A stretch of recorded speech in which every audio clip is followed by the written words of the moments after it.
Hi, everyone, and welcome back. Today, we are going to be doing an ATAP safety overview.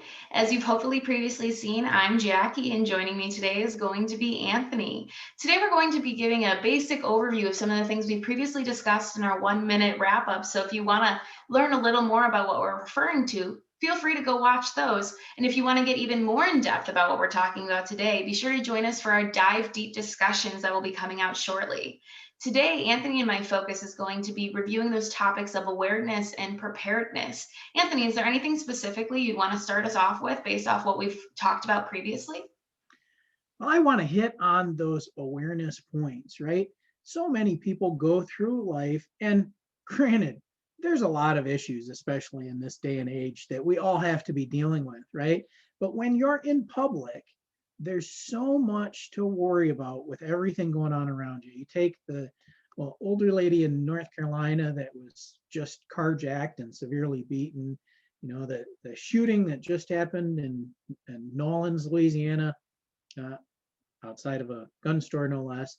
But there's so much to be aware in our day-to-day activities of everything going on around us. We really need to be vigilant whenever we're out and about and put our personal issues aside for a minute and pay attention to what's going on around us. I think that's the key to improving our safety in society today. I totally agree with you there. Actually, something that I previously was speaking to friends with about on the walks I've been going on is the normalcy for everyone to have earbuds in when you're out and you're walking around, whether you be with your dog or just on an afternoon stroll. And one of the things that I started realizing in terms of awareness is that by having earbuds in, it's completely cutting off one of my five senses. So now, actually, when I go on my walks, to be able to be more aware, hear if a car's coming here, if someone's following me, I put my podcast playing out loud from my phone. That way, while I can hear it, I can still hear what's happening around me. Well, it's not something I do in like a store or a shopping mall, perhaps, right? I'd probably just have it off. For something like a walk where I'm outside in nature, no one's around me, anyways, it seems like a win win solution, a good compromise to keep me safe and keep me entertained at the same time. Yeah, it's a very simple solution. At least getting one earbud out, and never using those when you're driving. How are you going to hear a siren or car horn approaching if you've got them in while you're driving? But just opening your senses and paying attention to the environment around you. Now, I also think that most of us live, my work life certainly wasn't very routine, different situations every minute of every day, but much of our lives is really routine. We get up in the morning, we do the same thing, we take the same path to work, we go to the same store the same day of the week to do the same kind of shopping. And in those routines, you have a lot of opportunity.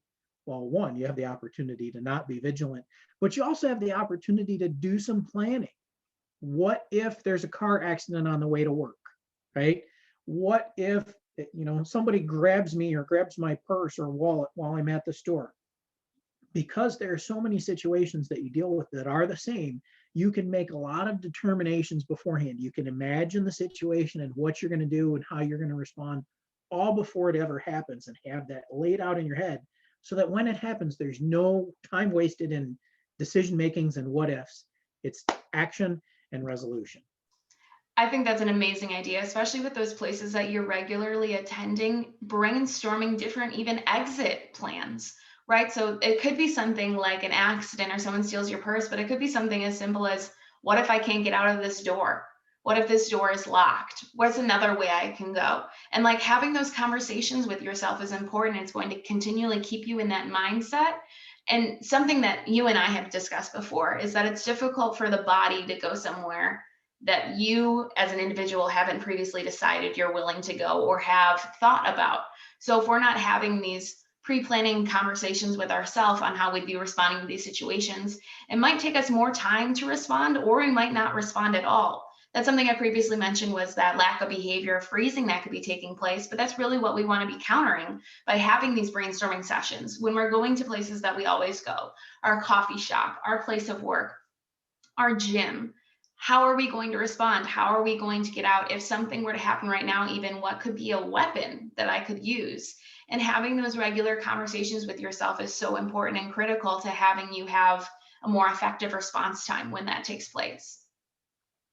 Absolutely. Obviously, there's a ton of information here that you and I could keep going on about, but that's why we do our ATAP 60-second safety tips so that people can get a little safety tip really quickly. I think they can remember to tune back in and sign up for those so we can email them out. Absolutely. And if you ever just want to hear more of us talking, be sure to join us for those dive deep discussions where we're going to be further going into some of the topics we previously referred to, giving some of our own opinions or future suggestions. Thank you all so much for joining us today, and we look forward to seeing you in the future. And remember, stay safe.